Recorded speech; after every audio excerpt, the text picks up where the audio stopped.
बिना देखे तेरी तस्वीर बना सकता हूँ, बिना मिले तेरा हाल बता सकता हूँ। अरे मेरी मोहब्बत में इतनी ताकत है कि तेरे आँख के आंसू अपनी आँख से निकाल सकता हूँ।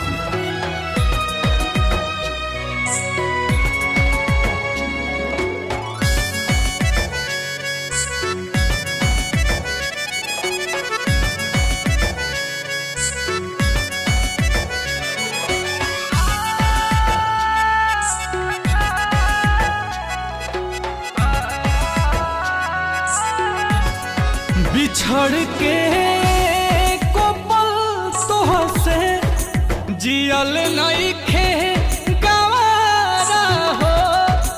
कह कैसे उमर भरला सनम करब गुजारा हो। रोता दिल बेचारा हो, होई प्यार न दोबारा हो, होई प्यार न दोबारा हो, होई प्यार न दोबारा हो, होई प्यार न दोबारा हो।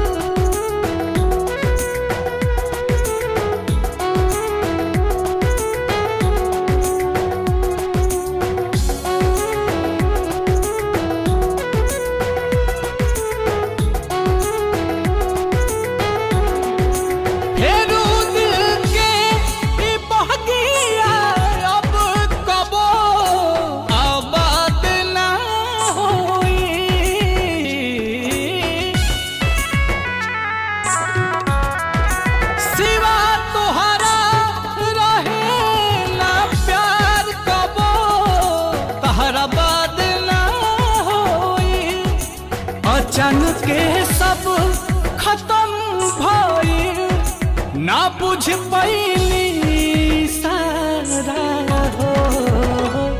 होई प्यार न दोबारा हो, होई प्यार न दोबारा हो, होई प्यार न दोबारा हो, होई प्यार न दोबारा हो।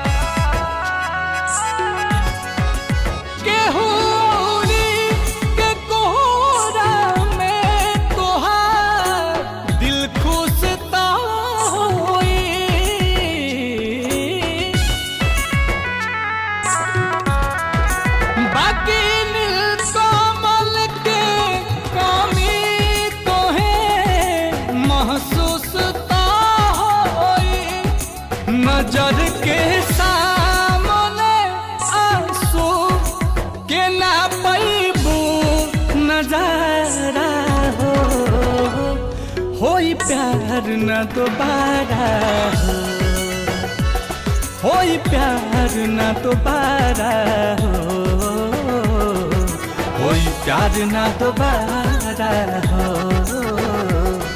होई प्यार न दोबारा हो। Presented by Adi Shakti Films।